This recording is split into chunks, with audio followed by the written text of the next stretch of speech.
I'm going to do a really, really brief introduction of Ellen, and then I'm going to let them talk. And I'll let the rest of our group get the discussion started. And just so you know, live transcript is available for this session. So if you need it, you could just click down at the bottom. If you have any questions with that, let Mary Beth know.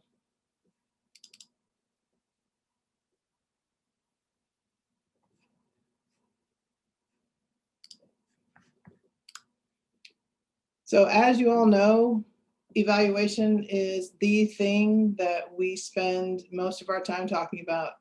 From the very first Broader Impacts Infrastructure Summit in 2013 to the summit we're going to have in 2021, and for every minute in between, evaluation is the conversation that we have. How do we do it? How do we do it well? How do we partner with great evaluators? And I see there are several on this call today. How do we find them? How do we pay for it? What does that look like? And I think that the conversation is only going to continue to deepen as we see what comes out in the next round of policy around the NSF reauthorization, what comes from the National Science Board. Everyone's trying to figure out, particularly around broader impacts, if it's doing what it's supposed to do and what, if anything, we can do to make it better. So I'm really excited to have this conversation as part of this longer ongoing conversation about how do we measure what happens at institutions? What are people trying? In the questions that you see, the poll that was up when you first joined, I wanted to say all to everything. It's important to know what's happening at institutions. It's important to know what's going on in individual projects. So I'm going to stop talking because I want to give our evaluation experts the opportunity to talk about what they see, what their hopes are, and where we think we can go. So I'm going to turn it over to you. Great, thanks, Susan. I think first, Ellen, Karen and Allison, we're going to do some brief introductions, and then I'm going to be in charge of the slides. And we've got some great information to share and hopefully lead to a really productive discussion. So I'm Ellen Iverson. I'm the Evaluation Director at the Science Education Resource Center, which is located at Carleton College.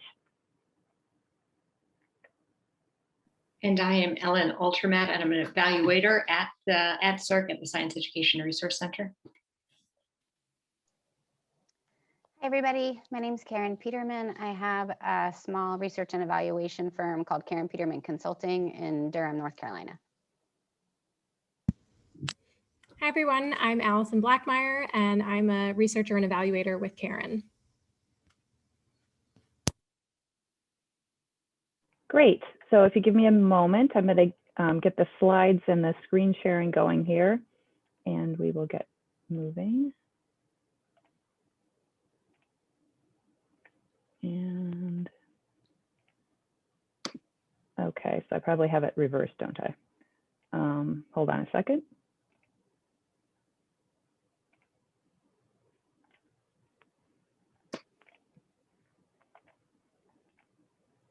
There, now are you seeing the actual slides and not my, great.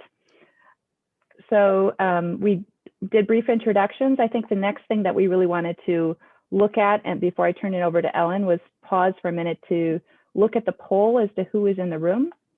And thanks to those who have responded. If you haven't responded and want to quickly give an answer, we wanted to get a sense of those who had, we had a sense of who had registered today, but we really want to aim this, the information we share in the discussion to those of you who are here and what you bring to the table.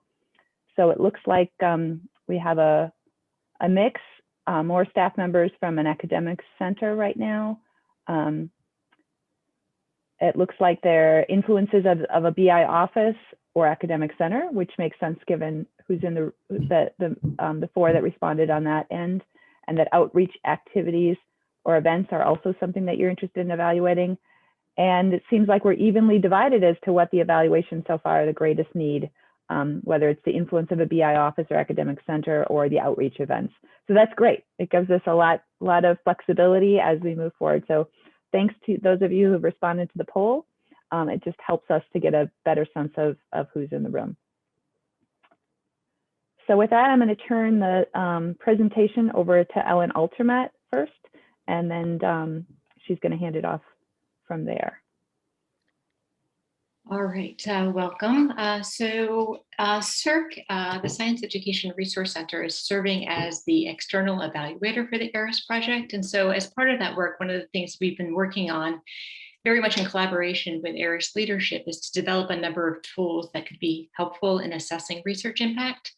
And my goal today is to just introduce you to two of those tools, both of which are really designed to assess the capacity of institutions and the people working within those institutions to carry out broader impacts or research impacts work. I thought it might be helpful to situate our work within the larger landscape of research impact assessment. And so I've copied and pasted a model that I found helpful in thinking about the work that we're doing. And it was developed by Julie Berry and David Phipps, and really focuses on a concept that they've coined called research impact literacy, which is essentially the ability to understand how research impact works. And what they argue in this model and in this associated paper is that there's sort of three components.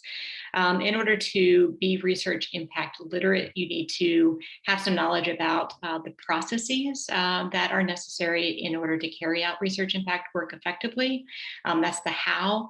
You need to know about the skills and the knowledge that people need in order to carry out that work. That's the who. And then you need to be able to effectively demonstrate the benefits of those efforts. And that's the what. And the work that I'm going to talk about today largely focuses on the how and the who, although we certainly touch on the what as well. And we'll address that in more detail in our discussion at the end of today's session. So what I'm going to do is introduce you again briefly just to two tools that we've been working on, and these are still very much in development. The first is a landscape analysis report, and it's really focused on assessment at the level of the institution, trying to figure out whether an institution has the policies, the staff, the services, the systems that are necessary to support and generate impact. We could think about this as institutional capacity, or Phipps and Bailey call it service capacity. And then the second tool is really focused more on the level of the individual working at an institution, and is designed to look at the degree to which those individuals have the knowledge, the tools, the skills, the methods they need to carry out that work. The tool that I'm going to talk about today is really focused on assessing self-efficacy among research impact professionals, but I could see many scenarios where we could extend this to looking at self-efficacy among administrators, staff and faculty, and others who might be involved in this work. So let me go ahead and, Ellen, if you could move to the next slide. Oh, you already have. Oh, sorry. The one that says development and implementation. There we go. We've, as I mentioned earlier, developed both tools in collaboration with ARIS leadership. And both tools have been implemented as part of ARIS's Organizational Research Impacts Capacity Training Program, or ORIC. And this is a 14-month program designed for institutions to try to enhance their capacity to carry out this work. And it provides training, mentoring, consultation, and ultimately certification to these institutions. The pilot cohort for the ORIC program has already begun their work, and they'll be wrapping that up in the spring and summer of this year. And then the first non-pilot cohort of ORIC will begin their work this April. So this has been a good place for us to begin to sort of test out these tools.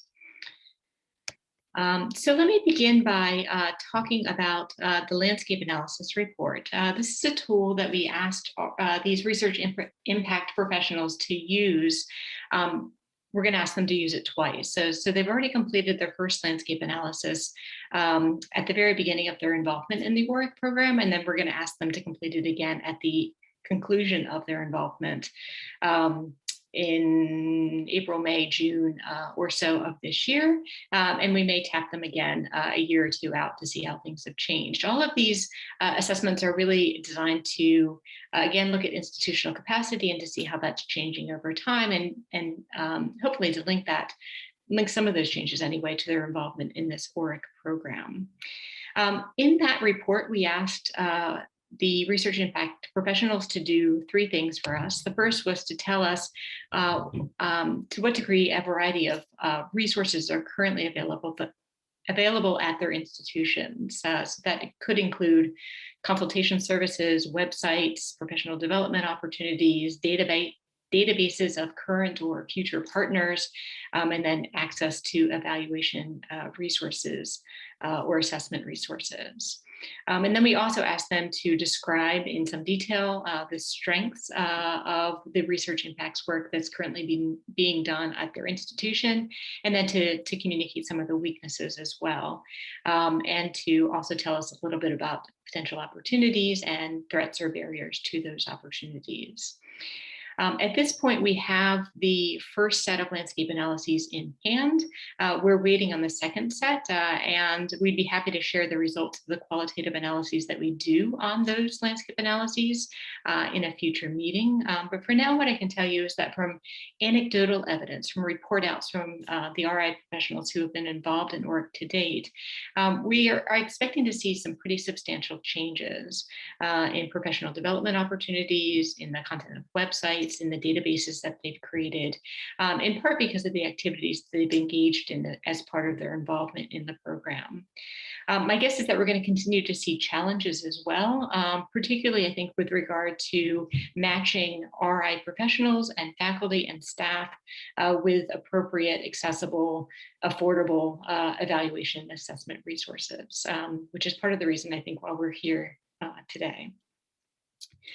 The second tool that we've developed is a research impact self-efficacy survey. And as I mentioned earlier, this tool was developed to meet the needs of the RI professionals and the evaluation needs that we had in assessing the ORIC program.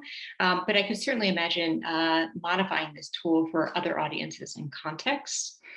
As it currently stands, the goal of this assessment was to track changes over time in RI professionals' self-perceptions of their capabilities with regard to a relatively short list of competencies that the ARIS training team had deemed really important for RI professionals to possess. So how confident are they feeling about their skills in these competency areas?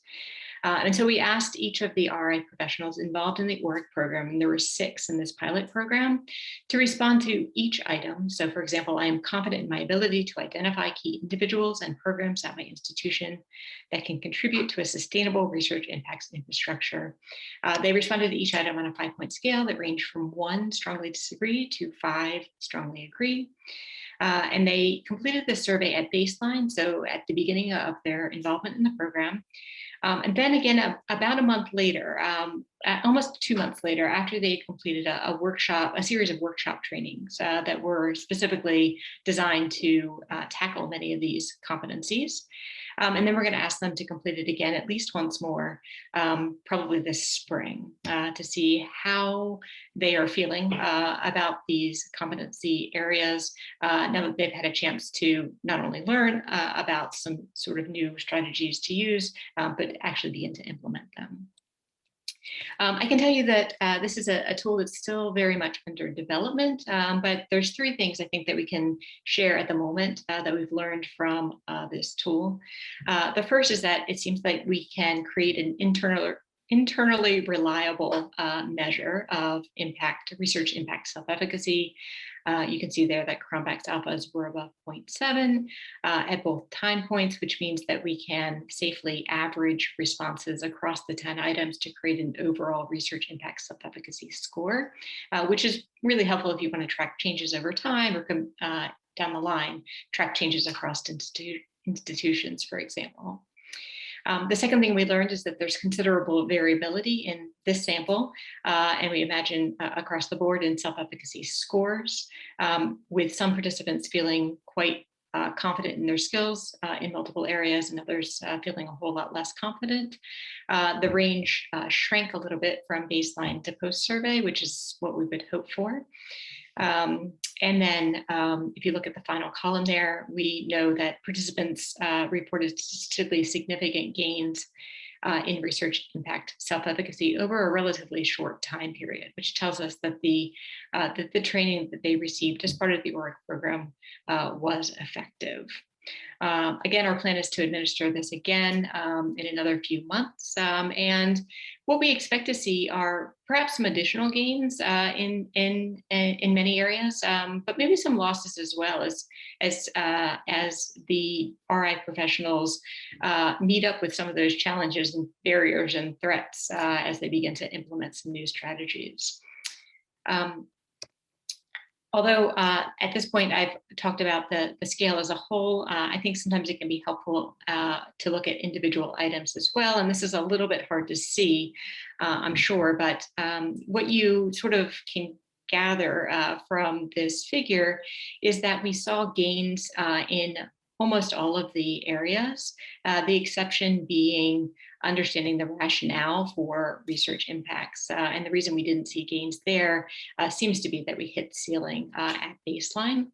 But in all of the other areas, we see gains, with some of the largest gains appearing for sort of competence related to partnerships, building those partnerships, identifying them, sustaining them, and so on. And I think that is in large part attributable to the work that was done during those workshop sessions where faculty or where the RI professionals were given opportunities to work really concretely with some tools to help them build partner databases and think about what are the important characteristics of partners.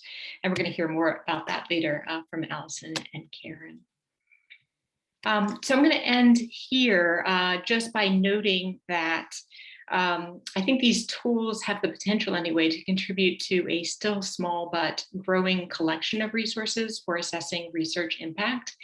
And I wanted to alert you to the fact that there are other resources out there, including a really nice collection from Research Impact Canada, which is sort of the Canadian version of a research impacts organization. The first tool there, and there's clickable links when we share the slides, you should be able to click on these, or you can just go to Research Impact Canada website. But the first tool there is really a workbook focused on assessing institutional research impacts capacity in much the same way as we did with our landscape analysis. It's sort of an expanded version of that. And then the second tool, the needs assessment planner, is really helpful, I think, in thinking about the who, if you will, at the personal level. Do people have the knowledge and the skills and the resources that they need to carry out this work? So lots of tools being developed in many different circles that will be helpful in moving this this goal of assessing research impact at the institutional level forward. I'll go ahead and stop there and maybe pause if there's any sort of immediate questions.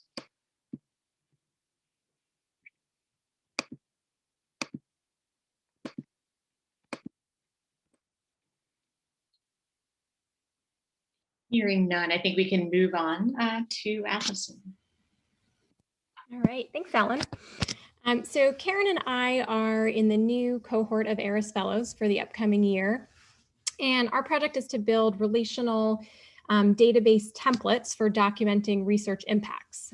So the inspiration for this project comes from an NSF Includes Alliance that we're a part of, where we're using a Salesforce database to track all the things we're doing across our alliance in order to broaden student participation in STEM. And we think that a database like this could be very useful for assessing institutional impact. But as you might know, Salesforce is a very pricey tool and also requires a certified consultant to build your database. So for our ARIS project, we're going to be building customizable templates using Airtable. So similar to our Includes project, our current thinking is that we'll build a database that tracks 3 categories of indicators. This work is going to be informed by the ARIS community through a survey and through interviews that will launch later this spring. And so we thought we'd share our initial ideas today as a way to demonstrate the potential for this kind of a system, and also to allow you all to weigh in with some feedback if we have time at the end of today's session. So first, a system like this might be used to track all the partners involved in the work, including groups both on and off campus. We think it might be helpful to track a lot of information about these partners as well, including the role of the partner and details about the organizations that they represent. Second, we think it's important to track all of the people involved, like faculty and staff, including who they are and their connections to their primary collaborators on campus. And then finally, we have activities including the many types of outreach activities, as well as consultation services provided by broader impacts offices. As you might be able to tell, these three categories are interrelated since partners are made up of people and people are engaging in activities. So it's really important that we build a relational database that's going to allow us to capture not only all these indicators, but also the relationships between them. So in the next slide, I'm going to show a few examples of how this data is represented in our Salesforce database, just to give you an idea of what a system like this could look like. So starting with our first category, which is partners, the database would allow you to create a profile for each partner engaged in the work. The profile will contain all the relevant information you'd want to know about this particular organization, program, or group. On the next slide, we show examples of a profile for a person. So we'll want to have profiles for all the people involved in the work. And on their profiles, you'll find their relevant demographic information.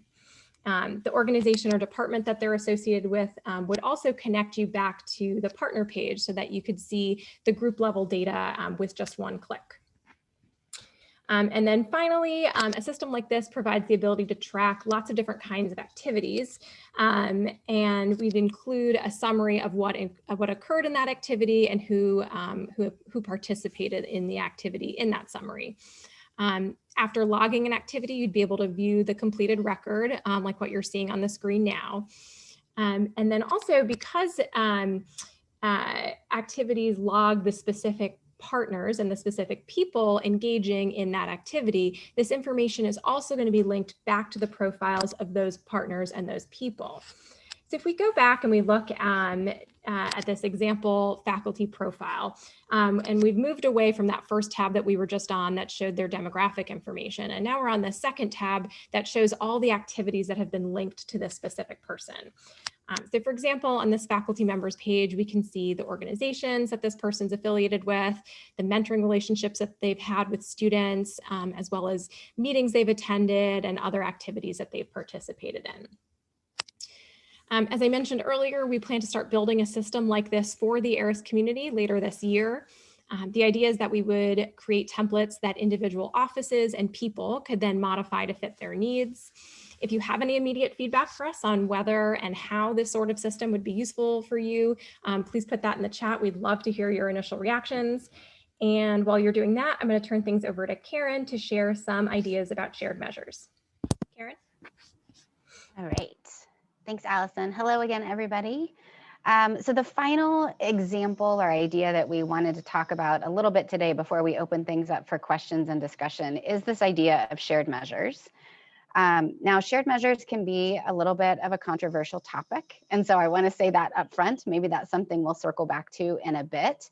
But the idea of a shared measure is that it's something that you take off the shelf, that perhaps somebody else has developed and created some validity evidence around, and then you apply that to your context.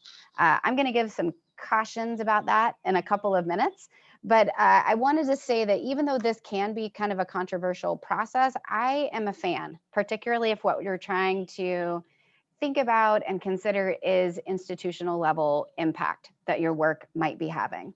So this is a recent definition from Amy Grack-Nelson that was in New Directions for Evaluation a couple of years ago now. And the idea here is that you can consider using a shared measure if the construct, the thing that you're trying to measure and assess, is the same across multiple projects. So if the thing you're trying to measure, let's say it is self-efficacy. If you're defining self-efficacy in the same way across multiple projects, you can use the same measure across all of those projects, and then sum up all of those individual evaluations into something that begins to look at institutional level impact or look like institutional level impact. Next slide, please, Ellen. That becomes, I think, particularly interesting if you also have data like those that Allison just presented. So if you have the potential to look across a number of different activities that targeted the same construct and use the same measure and relate those outcomes back to activity characteristics, then you've got a lot of power, not only just to think about the value of one activity or all of those activities summed up, but you've got additional analytic capabilities. So for example, let's say that you have a couple of different trainings that you offer faculty. And one is a series of workshops that people come to, and there is homework, there's accountability, they're supposed to go out and practice a certain skill set and then come back across the workshop series. Another is a one-day, one-shot kind of training. We would expect that the workshop series with accountability built into it is going to result in stronger outcomes, stronger self-efficacy outcomes than that one-day event. But we don't know that for sure. That's an assumption. And so if you are somebody out in the world offering multiple activities in lots of formats that target that same construct, having a shared measure that you use across those allows you to start to analyze things by activity level characteristics to understand more about the work that you're doing and which of your assumptions hold true across different program types and opportunities. All right, here's my cautionary tale though. So just because an instrument has validity evidence to support its use doesn't mean you can just take it and use it willy-nilly on any program. So the way that validity evidence works is that it's very specific. Things are validated in a particular context and with particular audiences. And that's really the only support, the only evidence that is provided is in that particular context and with those audiences. So if you have the possibility to think about using shared measures, the responsible way to do that is to sit with that instrument for a little while and do some planning and due diligence with it before you take it out into the world. So you want to think about the content and make sure that the way the instrument defines that construct is the same as you're defining it across all of the programs you want to use it in. You want to think about the context. Are you going to use it with the same audience that the original validity evidence was gathered from? Or do you want to use it with a broader group of people? If you don't have direct alignment, then you want to think about gathering some new validity evidence to fill those gaps, particularly if you're thinking about things from this institutional impact perspective, and that's an instrument that you know you're going to want to use again and again. You want to make sure it's going to work for your audiences, for your program types, and for the particular activities that you have in mind. Once you've got all that, you can make a decision about whether you build it into an institutional level impact system or whether you need to go back to the drawing board. Now that can all sound big and scary, right? Especially when we've already heard like evaluation budget, evaluation expertise is a challenge. And so why bother? Why not just create something yourself, right? So one of the reasons that I still think this is a good idea and something worthwhile to consider is that there are a ton of instruments that already have validity evidence to support their use. And so if we look at the next slide, you'll see some of my favorites. And what is true about validity work is that it takes a long time. And so the fact that there are already instruments out in the world that have some validity evidence, that have some evidence to say, yes, this thing measures what we think it measures, at least for this audience in this context, can give you a huge running start at measuring that thing in your own contexts. So I will, full disclosure, the first two items here, the AAAS ones, are mine. And so this is a self-serving list in some ways. They are the only two instruments on this list that actually measure outcomes for scientists. Everything else you see on this list is more that second category that you guys responded to in the survey. You'll find at all of the other instrument repositories on this list, instruments that focus more on public audiences than on scientists. It took us about 2 years to validate each of the instruments that are available through the AAAS site. So whether you think about self-efficacy the same way that we did, building from what we have or considering how that instrument works in your context is still going to give you quite a running start compared to starting from scratch. And that's where I think the power of this really is. If we think about these kind of instruments in relation to what we've seen in other examples today, the real power comes to thinking about how all of these different instruments or use of a shared measure can build on itself, right? So if you use the shared measure, you've got the outcomes data for that one event.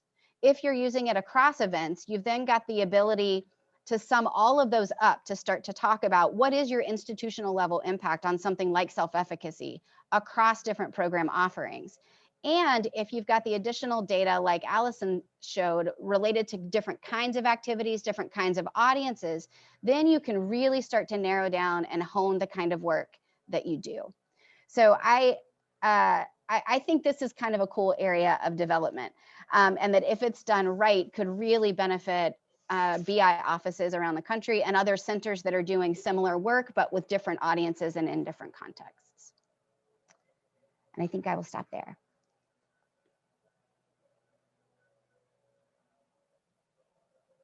Questions for us, or maybe overall questions based on what we've presented today. And while you're doing those, I'm going to pop the links for all of the repositories in the chat if you want those.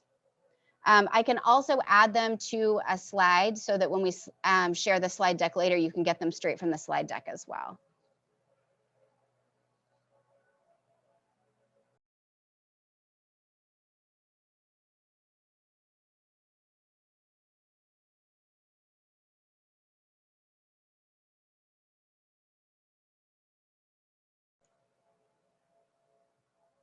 So Ellen Altermatt made a cool point in the chat, in case you didn't see it. She said that you can have a validated instrument that isn't shared, and you can have a shared measure that isn't validated.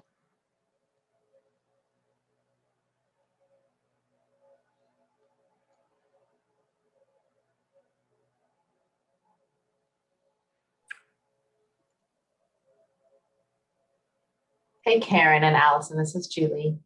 I'm curious if you could just say a little bit more about opportunities for people who have ideas in this space to engage with you all as you develop your fellowship work, or if you want to speak a little bit more towards the goals of what you want to produce in this vein in your fellowship project.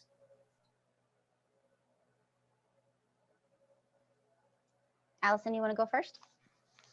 Sure, yeah. So I briefly mentioned earlier that we're going to be launching a survey and then doing follow-up interviews this spring with folks in the ARIS community about, what exactly we want to build and what specific indicators we want to track.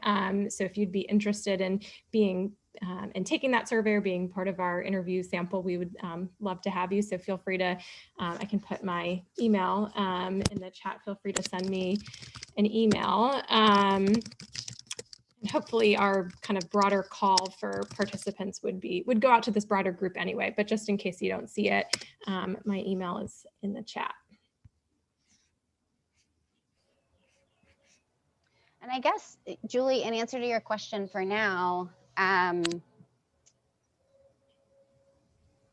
if people already think we're barking up the wrong tree, tracking these kinds of things, then that's certainly good to know now. You could put that in the chat, or kind of, unmute yourself and join the conversation. That would be great. I think one thing that we spent a lot of time on in the project that Allison mentioned is working with our internal team to think about, okay, what are things that it's worth the time to track? And what are things that just start to feel too cumbersome? And like this goes into analysis paralysis. And there's a little bit of a iterative trial and error process that needs to happen with that once you have a database to work with. So we're still narrowing down on it. But I think those are the kinds of questions that we'll be asking the community in the survey. Or that we could talk about in some of the time that we have left today. So, what are the things that you're already tracking? Are you happy with the way you're doing that? What are the things you wish you were tracking that you're not currently and that you'd like some help with? Those are the kinds of questions that'll be on the survey and then in the follow-up interviews as well, but also could be things we chat about now.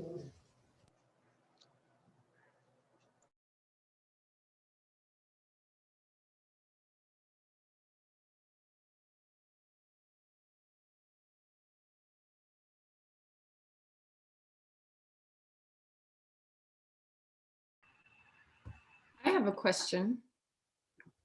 This is Carrie from UC Merced. Do you hear me? We do. Hi, Carrie. Oh, hi. So, Sorry, everybody's on mute. It's okay. We have a CREST center and we run 2 rounds of reporting each year. So we're collecting all kinds of data twice a year. The tool that, I don't remember her name, but the person who's developing the tool as a fellow, that collects some probably additional information beyond what we collect. And then we also collect additional beyond what she showed. But I guess I'm thinking practically, like it's very hard to collect data from many different people who are already very busy. And then, you know, it's kind of just a practical question of,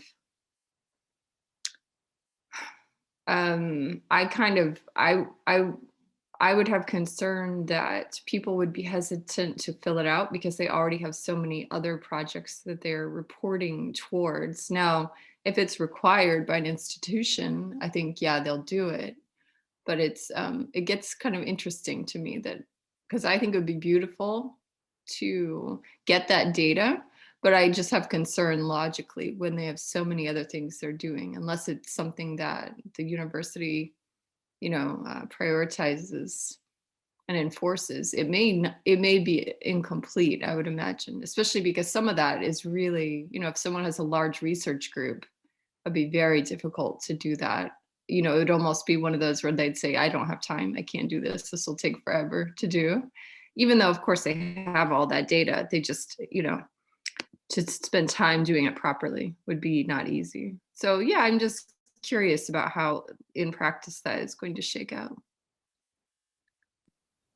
I think that's a really good and fair concern. And it looks like someone else in the chat raised a similar point. And I think a few things about it. One, I think, as Karen mentioned, that's where kind of figuring out the right balance comes in, like, right, like what's the right level of data to track? Maybe it's not as granular as what we showed before. Maybe it's at a higher level. And then second, to your point about, you know, people being busy because they have so much other reporting to do, like what we found with our Includes project is, you know, the data that we're tracking in our database, that helps us when it comes time to reporting. We can automatically generate these reports that, you know, feed right into the reports that we send off to NSF. And so kind of the argument we've made with our team for here's why it's worth investing, here's why it's worth logging this data, is it's actually going to save you time, you know, when it comes time to report out. You're not going to have to go backwards and try to remember who attended what, or who, you know, what did we publish, what articles have been published in the past year. That will already be tracked and summarized for you. So I think that's potentially one angle to try to approach it from. The other thing, oh, sorry, go ahead, Carrie. Oh, no, just wanted to say thank you. I was just going to add a couple things. One thing that I think has, well, a couple things that we have baked into our project and that would be helpful to think about. So we have our team and then 3 other hubs that are all entering data into the system. And each of those hubs has 2 people that are the go-to person for data entry. And so it's the kind of thing that you have to get into the habit of doing on an ongoing basis if it's going to work, or it does become too daunting and too overwhelming. So one thing that we really struggled with is something like mentoring. And so I could imagine somebody walking into a BI office or having a meeting with somebody from a center being kind of similar. You have to get into the habit of opening it up and quickly logging that they walked in and what you talked about in that moment, and then you move on. And the value of that is that if and when somebody comes to you and wants to sort of have you justify the existence of your center or of your BI office, you've got a whole host of data, piggybacking on what Allison just said, that demonstrates all of the work that you've done at all of these different levels. And so for our alliance, that was really critical because so much of the work that we do as the backbone organization happens behind the scenes. And we, you know, if I'm putting it really bluntly, when NSF comes calling, we want to get credit for that. We want to know how many hours we put into supporting the alliance in different ways. And this kind of a database allows us to track that. And so looking at partners and how you're engaging with partners, or faculty members and how you're engaging with faculty members, can allow you to do that. I think the other thing to consider is that you can start small and think about what's the right bite size to play with this idea. If it's intriguing, but also could get overwhelming very quickly, the template should allow you to do that. I think our idea is that those templates will focus on like the greatest hits, the greatest needs of the community. And then if you don't want to collect data on that thing, you just delete that column out. And so thinking about starting small, and then if it does work for you, if it does give you data you can use for whatever purpose, then having a plan to consider how to build up from there and build out from there, so that you continue to have data that you know you're going to use and systems that you know are going to work for you to actually collect that data in a reliable way across time.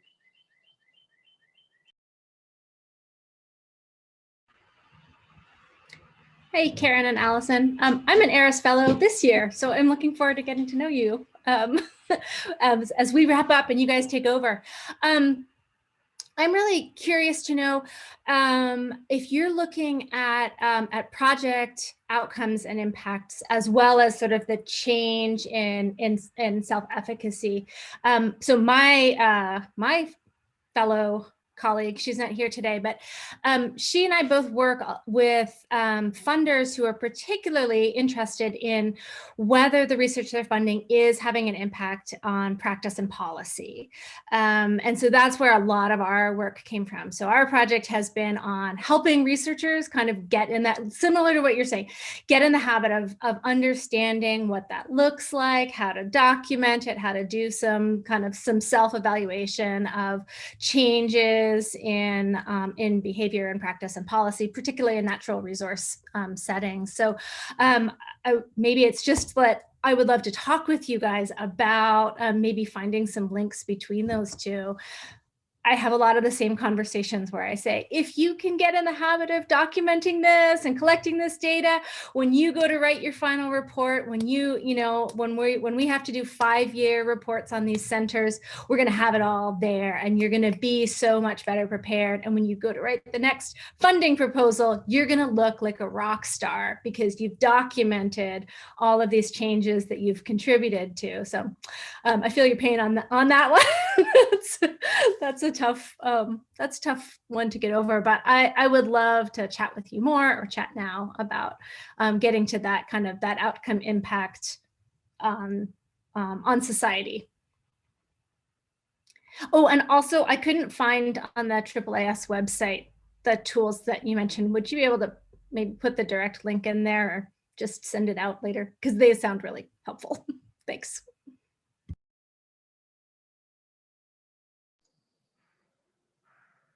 Yes to the AAAS bit. I will look for those now. And I don't think I could see. So the system that we currently have, the policy angle is a really interesting one. And so we definitely should noodle around together, probably in more detail than most anyone else on here wants to suffer through. I think that, one thing that we've thought about tracking is the proposals that go in, which ones are successful, which ones are not, what the constellation of faculty look like on those. And then publications that result from things that have had BI office support or center support or not. So all of those are the kinds of indicators that we've thought about in relation to kind of proposals and publications and those kinds of outputs. I haven't done a lot of evaluation. I haven't done any evaluation work that targets policy directly, but I could see we've had a couple of kind of accidental policy impacts in some of the citizen science projects that I've evaluated. And so I could see tracking something similar related to, when are you in touch with different policymakers? How are you holding public forums to share policy, to talk about policy, to inform policy? So I could see all of those being tracked through a combination of the activities panel that Allison showed, but then also kind of an output panel that's similar to how we are thinking of tracking publications too.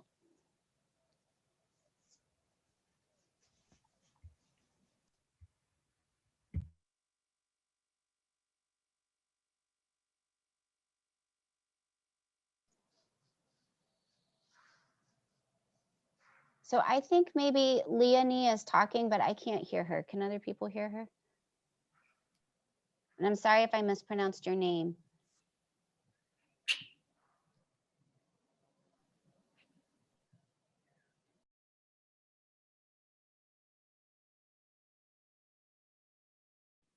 Does this work better?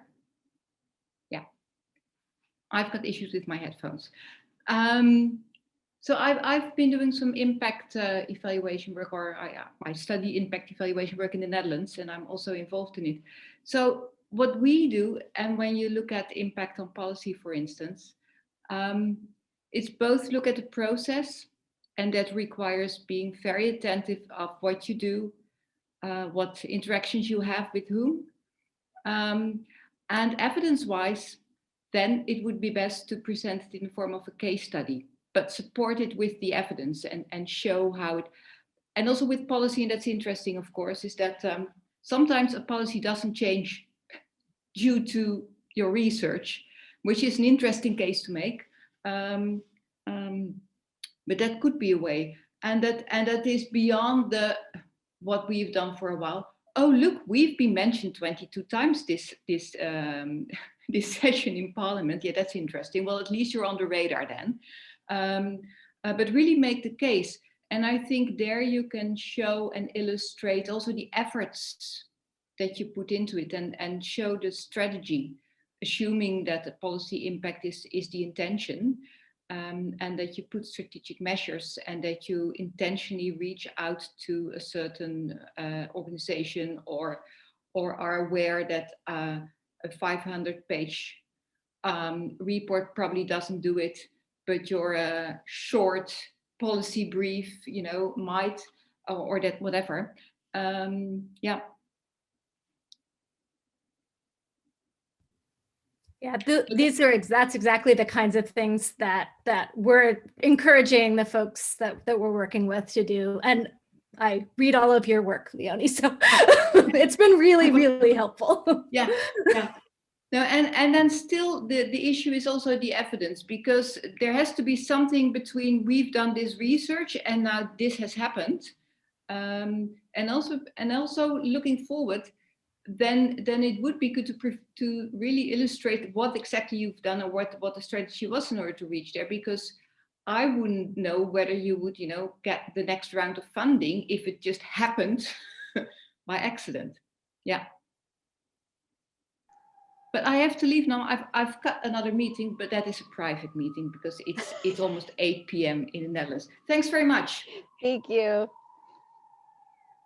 I'm curious if anyone has done outcome harvesting to get at some of what Leonie was just talking about, or maybe Allison, some of what you might need to. Uh-oh. There's a siren and my beagle is singing to it. So I'm gonna, I have two of them. There they go. I'm gonna stop. I'll be back in a couple minutes.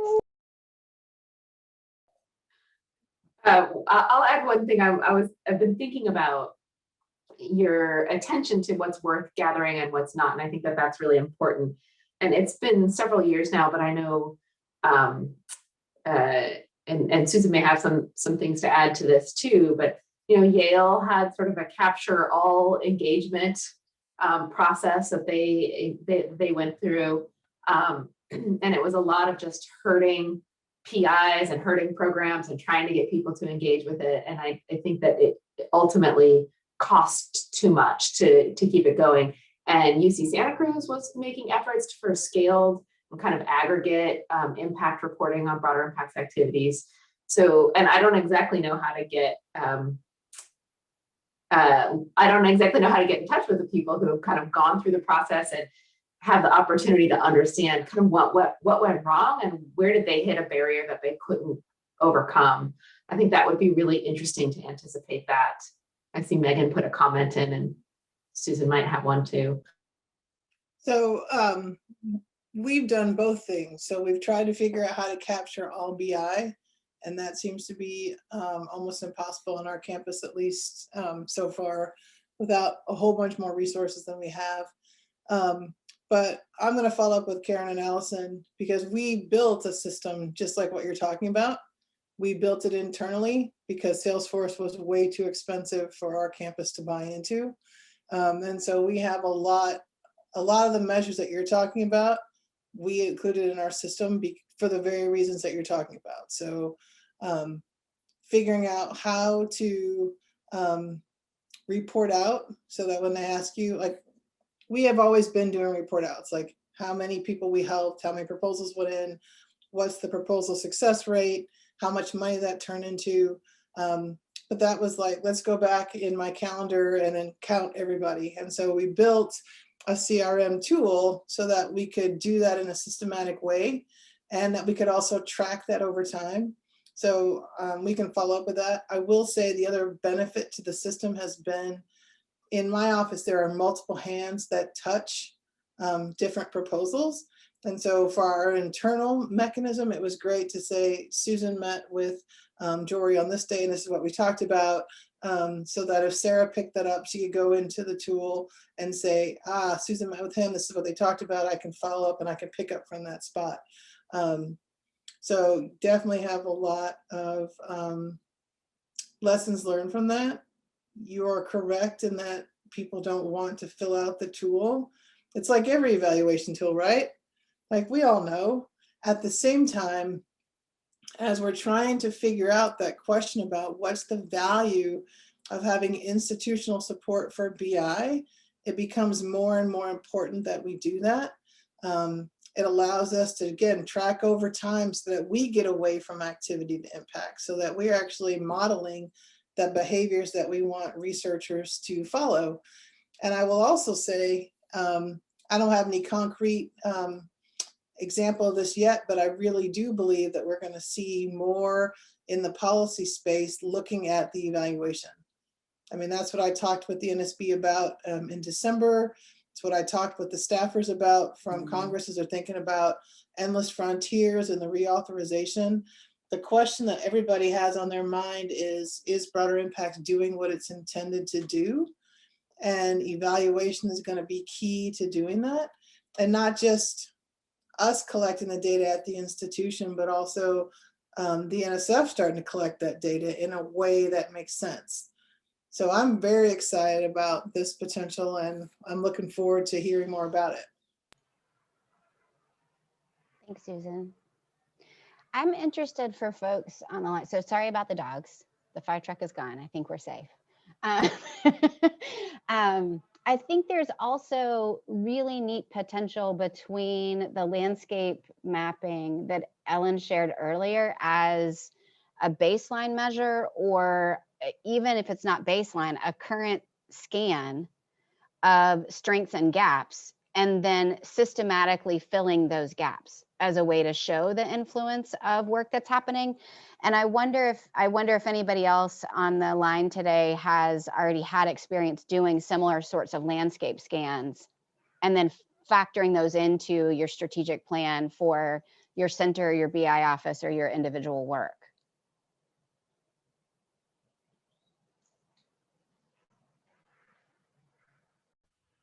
No, but I think I might see if we can try it in our the center that I'm based in right now. I think it could be really illuminating. So I think I might just dive in and see what we can do. And some of the feedback we got from, so it was our research impact professionals were the ones who actually completed the landscape analysis largely, but they did so in collaboration, or at least presented their findings to an administrator at their institution who sort of oversaw their office or was, sort of responsible for getting funding for that office. And so I think a lot of teams found that process really illuminating, just to talk through what are the challenges we're facing and what strategies can be used to approach those challenges.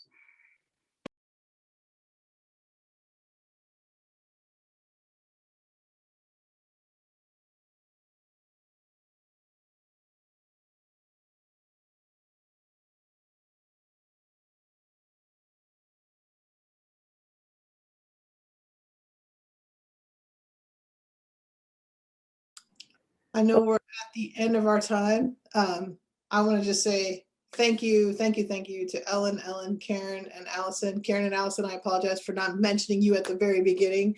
I'm super excited about what you're going to do and what we're going to come up with, and as part of a follow-up conversation. In the last 3 minutes, is there anything that you all want to say just to end our meeting with? So we are going to make the PowerPoint slides available. We'll work with Mary Beth. We put notes in. We were trying to think about accessibility issues. I was also taking notes on a Google Doc about the question and answer, so that'll all be part of the information that can be shared later.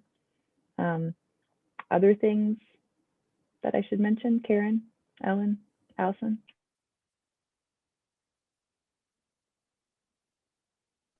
And have a wonderful week. Thank you guys for this conversation, and we'll see each other soon. Thanks, everybody. Thank you. Thanks so much. Thanks, everyone.